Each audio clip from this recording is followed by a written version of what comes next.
Sup? Don't. I don't pick up. We are sorry. The number you have dialed has been... In 2015, student Michael Andrews of the University of Southern California had left his dorm room with his roommate Steve to go to a frat party off campus. On the way to the party, Steve had realized he left his phone in the dorm room, but already in the Uber to the party, they didn't bother going back to the dorm.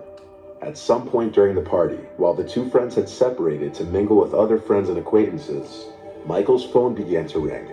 It was from Steve's number. He picked up and heard Steve's voice on the other end, covered by a mask of static.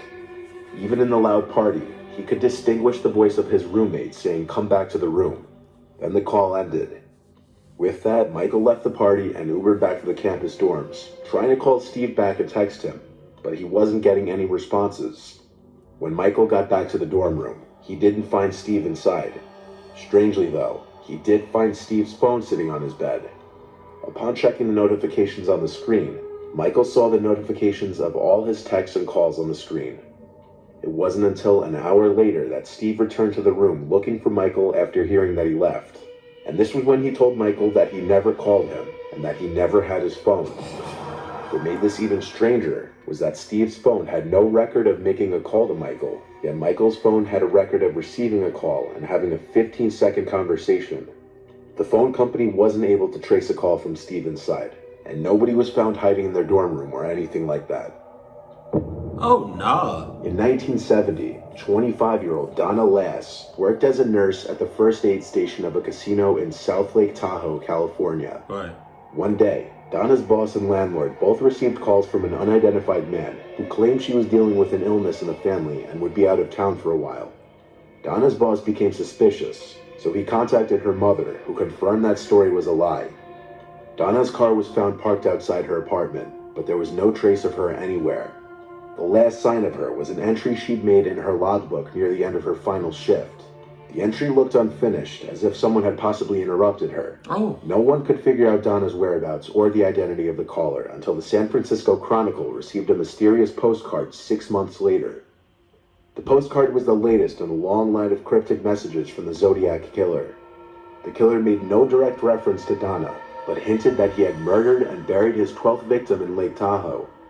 It didn't take a detective to make the connection between this note and Donna's disappearance. I'm blocking them up. I'm clucking them up on site. That's best believe. That shit 12. 12. God damn. The postcard provided a lot of possible clues regarding Donna's whereabouts, but a search of the area turned up nothing. Something complicates a connection between the Zodiac killer and Donna, though, and that's the fact that the Zodiac killer was not known for hiding bodies. So if he wasn't responsible, the whereabouts of Donna's body and who tried to hide her disappearance remain a mystery. Mystery my ass. It was definitely him. I don't care. I don't care. I don't care. It's definitely him. And if it's not him,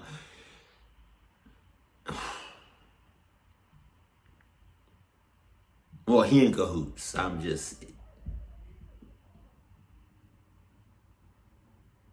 just heard some arguing. If it's not him that did it, then he's definitely in cahoots because he's definitely sus. So I'm clucking them up on site. He has something to do with it. Something to do with it. In 2008, 19-year-old college student Brendan Swanson was driving home after a night out when he crashed into a ditch on a gravel road in the middle of nowhere in Minnesota. Damn. Knowing how dangerous of a predicament he found himself in, and probably aware he was in a cliche horror movie setup, he called his parents and asked for a ride. However, his parents had trouble finding him, and when arriving to the location he provided, they couldn't find his car. So they got back on the phone for over 45 minutes trying to find him as he described his location. Swanson claimed he could see lights from a nearby town and was heading in that direction, but things took a turn for the worse when he suddenly yelled, "Oh shit." Before his father could even scold his son for using that language on the phone with him, the call cut off, and that's the last anyone ever heard from Brendan. Oh my God. Even with hundreds of volunteers and 30 dogs searching, only his car was found. Hey, real quick. What would y'all do if somebody called you because they was in a clucked up situation, first of all, don't call me if you're in a clucked up situation because I'm not going to save your ass. Best believe off bucks or mothers, I'm not. But hypothetically speaking, in an alternate universe, if somebody was to call you and they was in a clucked up situation and all you heard was,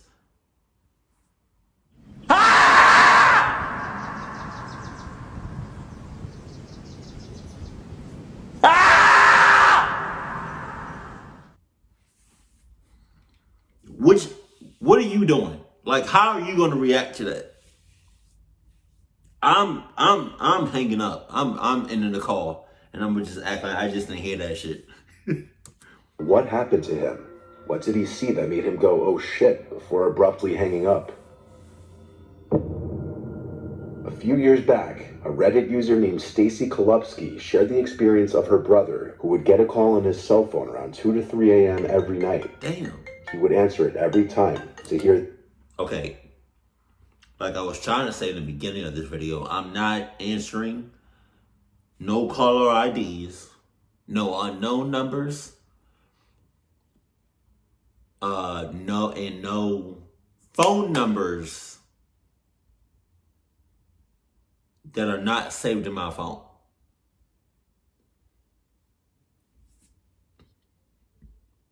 I'm not, definitely not no caller ID or no unknown number. Now, if a random phone number calls me and I see like the digits, I may do it, may. But if you keep calling me and calling me and calling me and calling me and you're not saved in my phone, I'm not going to pick up. Unless you leave a voice message. That's the only way. Then I might pick up. But I'm not going to be no dumbass, no cluck ass, and answer no caller ID, no unknown number, no spam. Nah. Hellish sounding noise that he described as a static mixed with screams. He changed his cell phone number after a month of this, and it stopped. Then after a week or so, it began again, with the exact same noise at the exact same time. Finally, one day he decided to backdial the call, and an old man picked up who had no idea what he was talking about. If he didn't answer, it would call a few more times, but no messages were ever left.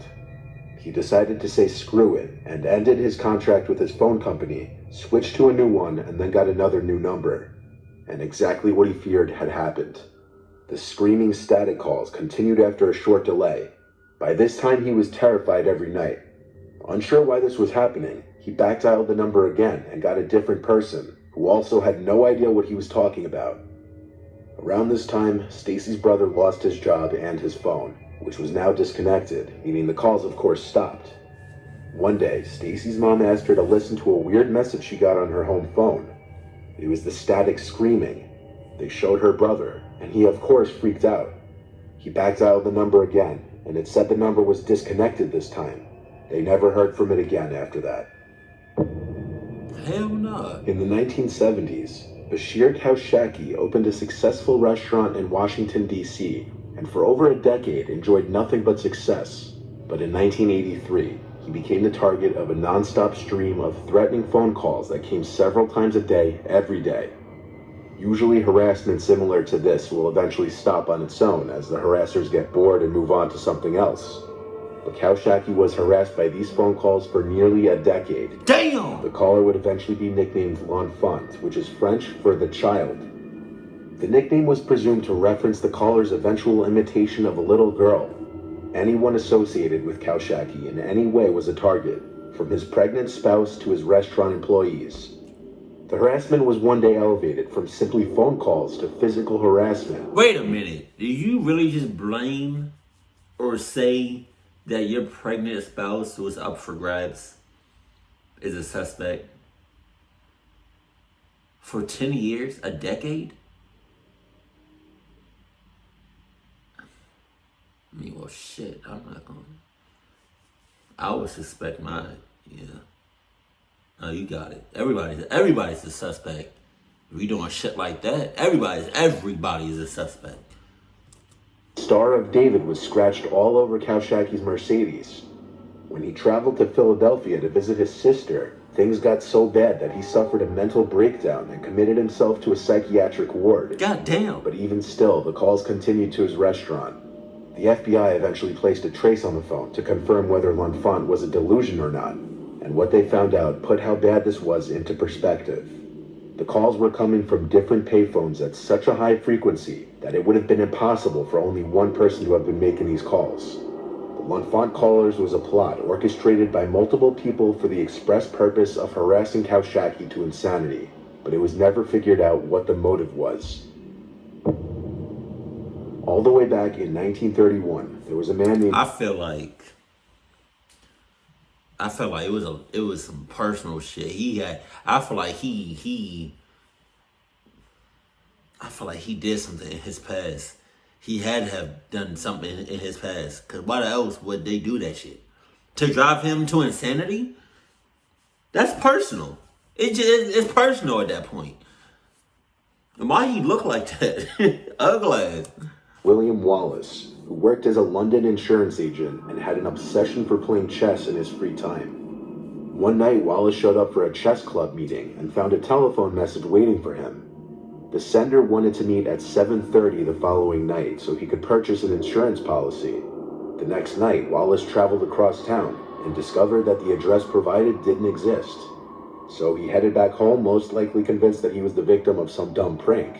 But when he got home, he found his wife Julia's body had been beaten to death in the living room.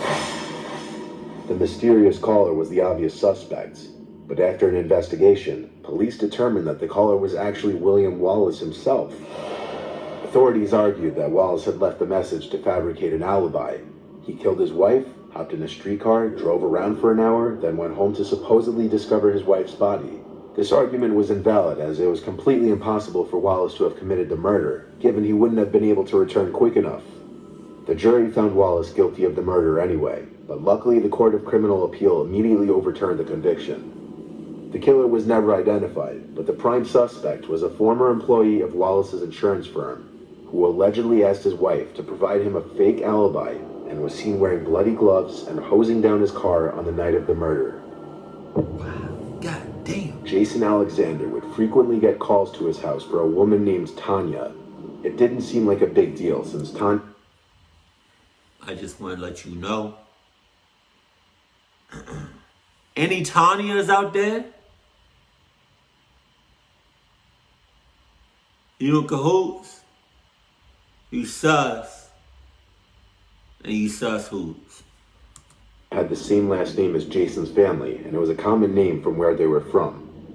When Jason and his family moved across the city, and phone books gradually stopped being the go-to way of finding somebody's number, the calls for Tanya gradually stopped, and after a while, the Alexander family forgot about the Tanya woman. It was about 4 years later that she popped up in their lives again. Jason was driving home from work one afternoon, and was greeted by a pretty grisly car wreck at the turn to his house. 2 cars had collided, and one had wrapped itself around the signage pole that had the house numbers and directions on it, one of which was his house number. Several days later, he got a call from the police. They asked if Tanya was at his residence. Her car was found wrapped around a pole down the street from Jason's house, and she was nowhere to be found at the accident site. Jesus. He had never heard anything about her ever again. I knew it. In 1965, the young woman you're looking at, named Judith Hyams, disappeared from her hometown of Coral Gables, Florida. Everyone feared the worst when her abandoned car was found in Atlanta with blood in the backseat. Judith was pregnant and recently went through a divorce. She allegedly made arrangements to get an illegal abortion from a Hungarian doctor named George Heydu. He was charged with conspiring to perform the abortion, but skipped bail and fled the country. After this, the case was forgotten for a quarter century, until it was rejuvenated by a series of bizarre phone calls. In 1990, the Coral... Hey, shout out to all the people that just be like, you know what I mean? That be like,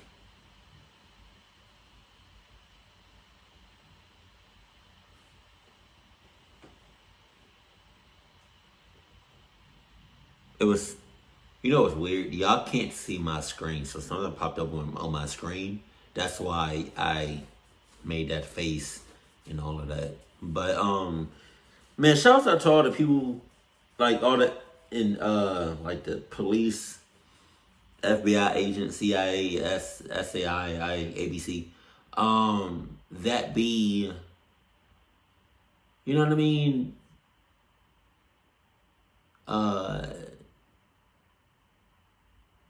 Be on cases for years on end, right?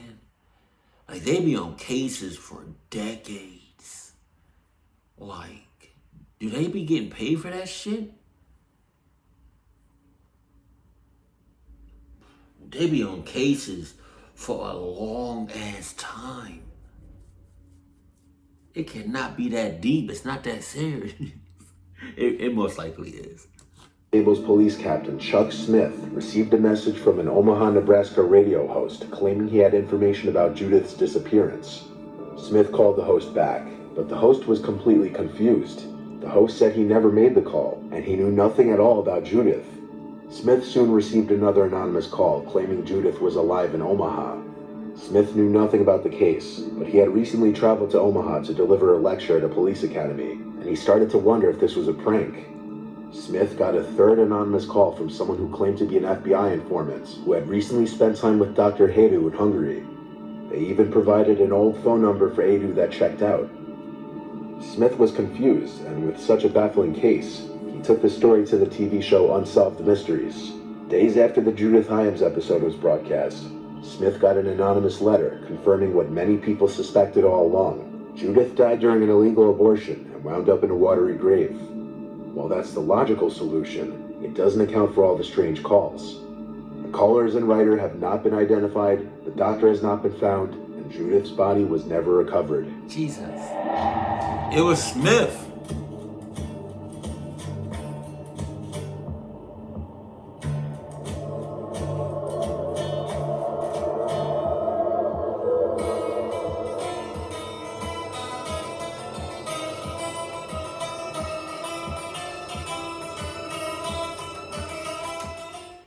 It was Smith. Smith was it. Smith did it. He is the one. Oh, ugly. You know, a lot of this cluckness could have been avoided if y'all just didn't pick up the phone. If y'all didn't pick up the goddamn phone, a lot of shit could have been avoided. That's all I'm saying. Especially the one that drove that guy, I guess at the restaurant, to insanity. Like, just don't pick up. Why is it so hard for people to not pick up? Wait, I said that wrong. Why is it so hard for people to just don't pick up the phone, don't answer the phone? Like, I would never answer spam. Because now with iPhones, not now, but like with iPhones, I guess depending on which iPhone you got, if somebody, like, if a such number is trying to call you, it will say spam, likely, or something like that. I'm not picking up those bitches. I'm not picking up a unknown bitch, and I'm not picking up a no caller ID mother clucker. I'm kind of 50-50 on just random people calling me. Like, I'm kind of 50-50 on when somebody calls me and I see the number itself. I'm kind of iffy on that. But some of y'all just be like what would you do? Like, what would you do if somebody called you and all they said, like, you picked up the phone and the person that called you, it said like no caller ID or unknown number, and you answer that shit like a cluck ass. What would happen if, like, what would you do if somebody, you picked up the phone and somebody said on the other line, you got 7 days, and then you just hung up? That would drive somebody crazy. That would drive me crazy. I'm clucking a lot of shit up. Gotta be honest with you, I am. Talking about you got 7 days. 7 days for, like, No context, no nothing. Just 7 days.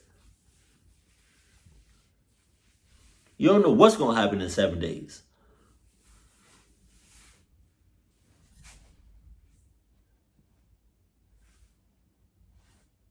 Looking at my calf muscles. All right.